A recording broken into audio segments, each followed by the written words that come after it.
How's it going, everyone? My name is Derek Afasi. I'm the owner of Afasi Financial Group and retiresharp.com. Today's topic I want to discuss with you what is a 401a plan and go over some of the different pros and cons if you're just maybe starting off your working career or you've been working for a specific entity for a bunch of years now and you're looking how to properly maximize the growth in this type of plan and then also safely take distributions and try to create an ultimate goal for a successful retirement. Those are some of the topics I wanted to cover during this video. So a 401a plan, it's very, very similar to a 401k plan, except for very slight modifications. So ultimately what's happening is an individual is working for a specific entity. In this case, to qualify as a 401a, it has to be possibly like a government institution. It could be a school, like a nonprofit organization. There's a couple of other criteria. What I want you guys to think of is kind of think of this 401a as a type of bucket. So when an individual is working for that specific entity, they are getting paid some sort of salary or some sort of income each and every year. So as the company is paying them that income to the individual, this individual now has options that they could go and contribute into a type of retirement plan. So this is qualified through the IRS as a qualified employer-sponsored retirement plan, meaning that you have certain stipulations. You can't pull this money out before 59 and a half. If you're trying to do rollovers, you have to wait until either a new employer plan takes over or you sever employment, you're going to another entity, you hit your 59 and a half age to basically retire and do an in-service withdrawal and in-service rollover. So there's a couple of different things regarding this bucket, but the ultimate premise of this is this individual is getting paid a salary. They could take either a set portion of dollars each and every month into there, or they could go and take a percentage of that salary, place it into this type of bucket, and try to grow this bucket more and more. So one of the key facts about a 401a plan is the control that that employer has over those individual plans, meaning like if they really like a specific employee, rather than a 401k that is non-biased, meaning that essentially everybody has to have the same sort of match, everybody has to have the same sort of vesting schedule. They could actually cherry pick specific individuals with these types of plans. It doesn't really make that large of a difference, but they could essentially incentivize somebody from staying at this company larger if, let's say, they have one individual that is putting 10% of their salary and they're giving that person like a 5% match, as opposed to another individual that's putting 10% and they're only giving a 3% match. Well, obviously, the larger the match, the more beneficial that is for that individual situation that has that 401a plan. So some of the other components are like like with the 401k, they could give you options. They could give that that employee options to either contribute into it or not contribute. With a 401a, they might make it mandatory to contribute into those types of plans. So ultimately, what's happening is this individual is taking a portion of what they're getting paid, throwing into a type of retirement bucket, and trying to grow this bucket as much as possible so that you have more dollars by that time you're ready to retire, to therefore take distributions and utilize that a couple of different ways. So the first benefit is definitely the match. If you have a 401a plan and there's a specific match involved, well, it typically makes the most sense to place in whatever that match is. So if someone's getting paid $100,000 and they have a 3% match from their employer and they throw $3,000 into this plan, well, then the employer's throwing another $3,000. It's matching, so that means for that year, $6,000 went into that, was a contribution into that type of plan. If, let's say, this person has a 3% match, they throw $10,000 into this plan, 10%, well, the match is still only 3%. So that's why a lot of individuals, they overfund this and they get caught up with the verbiage of saying, oh, 100% match, and that's not typically the case. What happens is you have 100% up to a specific percentage amount, or it might be like 50% up to 6%, to say if you go and you put in $6,000 in that example, 6%, they're going to match you 50% of whatever that is, so that'll be 3% or $3,000. So there's a whole slew of different things, but understand that match is ultimately free monies that the employer is trying to incentivize the individual from jumping ship and going to a different company. They're saying, if you stay consistent with this plan, we're not only going to pay you your salary, but then on top of it, we're going to give you some free money towards your retirement and try to invest that based upon our platform of options. So if we understand that essentially that bucket idea is your dollars are going in there, the employer might be giving you a match, those dollars are going in there. Well, that's obviously going to grow that bucket. But there's a caveat to that concept is the percentage rate that's also going to come back that's tied to that bucket. And what I mean by that is with these 401as, very similar to 401k plans, is you might have a whole slew of mutual fund related options or stocks, bonds, ETFs, mutual funds that you could choose to essentially grow this account further. But that comes at a risk, it comes at a cost. So with these 401a plans, you have a specific cost involving what those funds are. And then on top of it, the most important cost, I believe, is downward market loss, or the most important risk is obviously downward market loss potential. And this was very apparent in 2008 when you had individuals that lost, some individuals lost 30% of their portfolios, other individuals lost 60% of their portfolios. So in theory, if someone was going and they kept placing more and more dollars into this, they were getting the match. It didn't really matter how much that they were placing in, how much was matching. Yes, that was growing the bucket.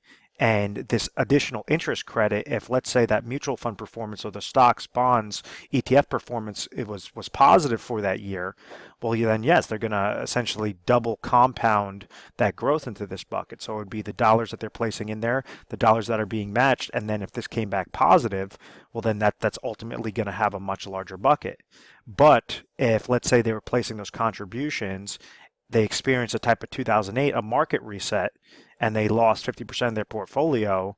Let's say if they go and they put in, 300,000 total throughout all those years, it grew up to 500,000, and then they hit a 2008, and it cut their, their portfolio in half. It cut their account in half because this had a minus 50% loss. Well, now they'd be walking into that next year at $250,000. It did not matter how much they placed in there. Obviously, that's going to help because if you don't put anything into that plan, then obviously you're not going to have anything in that plan. But it's very crucial to really understand this component of that interest credit, and there's ways on how you could do that very effectively, very efficiently. And at the end of the day, what are we trying to accomplish? We're trying to make this bucket larger. We're trying to have a larger bucket so that by the time you want to retire, well, obviously it makes more sense. If you have $600,000 in this bucket, you could do more things with that money than as opposed to having $100,000 in that bucket. So you could splice that up a whole portion of different ways. So that's ultimately when individuals have this 401a account. It's very similar. They might have like a 401a, they might have a 401a and a 403b, a 401a and a 401k, depending upon their situation, depending upon their employer. I've seen it where an individual is like working for a hospital and one wing is a private sector and the other wing is a public sector. So they might be offered both a 401a and a 401k or 403b and a 401k. So it really just depends. But ultimately understand that the money that's being placed into these buckets, they are known as pre-tax. So they're growing into this account tax deferred. The interest credit that's being credited into that account, that's growing tax deferred. But when they're looking to pull out distributions from that account, like after they hit age 60 and they're in their retirement years, all those monies are going to be fully taxable because they haven't paid monies on those. They haven't paid taxes on those monies yet. So the number one problem that individuals make with these 401a accounts is they just set it and forget it. I always ask, I said, what was the mechanism? What was the strategy on how you chose your 401a options, regarding your specific employer-sponsored retirement plan? They said, I just kind of looked at, past performance, and I just kind of took a guess. And that's not going to be enough because those individuals in 2008, they all took a guess and they all thought that they saw this growth from 1980 through 2000 of the market, thinking that the market's always going to be going up, and they've unfortunately were planning on retiring within a couple of years, and everything got pulled back because the market is nothing more than a stock market, than a casino, than a market gamble. And there's ways on how you could choose those funding options most effectively, most efficiently. If an individual, let's say that they have an old 401a and just kind of still sitting with that previous employer and they switch over to a new employer, well, then you have a whole slew of options that you could roll over this 401a into a specifically designed IRA account that has a very similar growth potential. The problem with the 401A is you have limited funding options. So that percentage rate, what that's linked to, like those mutual funds, ETFs, stocks, bonds that I was talking about, well, you might have anywhere between 5 to 20 different options to choose from with the 401A. If you go and you do a rollover, so you could only choose that many eggs in your basket, that many, and hopefully there's enough good eggs to to choose from to make it very effective to have a good effective growth on that.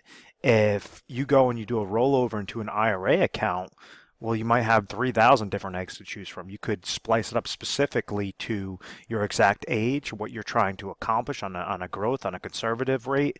There's a whole slew of different things. So understand if you sever employment and you have those old accounts sitting there, there's ways of how you can effectively roll over those monies into specifically designed IRA contracts that either work very similar regarding, uncapped growth, uncapped loss potential, or you could have ones that give you more of that consistency, something more along the fixed, or you could utilize indexing strategies, a different thing of options.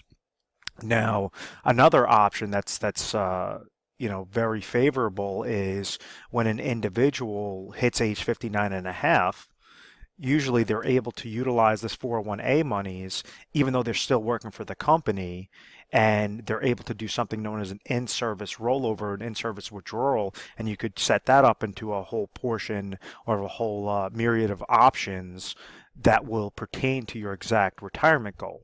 And what I mean by that, let's say if you have a 401A retirement account, it's sitting at like $500,000 and you're currently age 60 and you understand that you want to retire at age 65 and say, okay, at 65, I want to, trigger Social Security income. I just basically want to call it quits. I don't want to work anymore. I don't want to kind of ride off into the sunset. Well, with those sorts of plans, it's known as a retirement income strategy, and what we typically recommend, and it goes more specific than this, but the generalized version of this is to say that, okay, what are your income sources at that age 65? What are your emergency funds at that age 65? What is your inflationary protection at that age 65? So let's say this individual that's age 60, and let's say that they need $50,000 of income for the rest of their life at age 65, meaning that these are their expenses. And when we utilize different budget analysis, we understand that they need, for really easy math, $50,000 each and every year from age 65 to the rest of their life. So if they're not offered a type of pension plan and they said, well, I just have my Social Security income, well, that's going to be a set income stream that they can never outlive.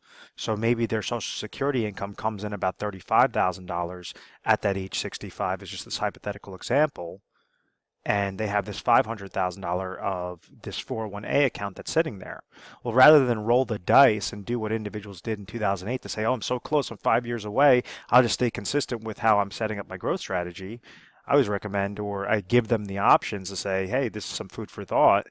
Why don't you look towards securing that a little bit better, and you set up something on a more scientific approach, a more mathematical analysis to say, what's the smallest amount of dollars out of this 500,000 that we could roll over into IRA 1 and possibly put it with like an insurance company, one of their annuity product lines, ones that give you control, ones that you're not surrendering, not annuitization, but like a hybrid type annuity IRA that will provide you that $15,000. So maybe at this time frame at their age 60, it's going to cost them $200,000 to place into an account that will be deferred for 5 years and then trigger lifetime income to them for exactly that $15,000 gap. To equate, the $35,000 plus the $15,000 would equal that $50,000 goal. So with that, we still have $300,000 remaining. Rule of thumb is you want to keep about 6 to 12 months of emergency funds. So let's say another $50,000. They roll over a portion of that into an IRA money market account. So that's really liquid cash, something that they're not looking to have growth, but they're not looking to have losses on. If an emergency, if a health situation occurs, if some sort of emergency occurs, if I always call it oh my gosh moment occurs, they could pull from those money successfully. So then that's going to require $50,000. So you use $200 on the IRA annuity, you used $50,000 in the money market account, and now you have $250,000 that you could do a whole plethora of options. You could set up little annuity laddering strategies to say, okay, at age 65, I might need $50,000 of income, but maybe at age 68, I might need $52,000. Because these expenses, a portion of them are going to be fixed, a portion of them are going to be inflationary. So you could set up these micro annuity contracts, these micro laddering strategies to provide you more and more incomes every few years to just essentially step up. Or you could say, at this point in time, I'm eligible to place into specifically designed IRA contracts. Why don't I just go through that same growth strategy, but make sure I'm utilizing the highest quality funds at the cheapest possible cost, much cheaper than what the 401a, or a lot more plentiful options than the 401a, 5 to 20 different options. So it just gives you better eggs to choose from. And this is, when we're setting up this generic 3-tier of safety, what does that do? It gives you peace of mind rather than roll the dice and say, oh, I'll worry about it when I get to age 65. It says, no, I'm going to set up an actual plan. I'm eligible because I hit my age 59 and a half. My employer, it really just depends upon the 401a employer and how that entire process works. But typically, they allow you to take either a portion of this or all of this and splice it up properly. So also for those next 5 years, you could still be making contributions. Yes, your account value would be sitting at zero, so you'd be basically making new contributions into that 401a plan, but you splice this 500,000 rather than go into one sort of niche, one sort of income plan or one sort of, emergency plan. You're splicing them out correctly.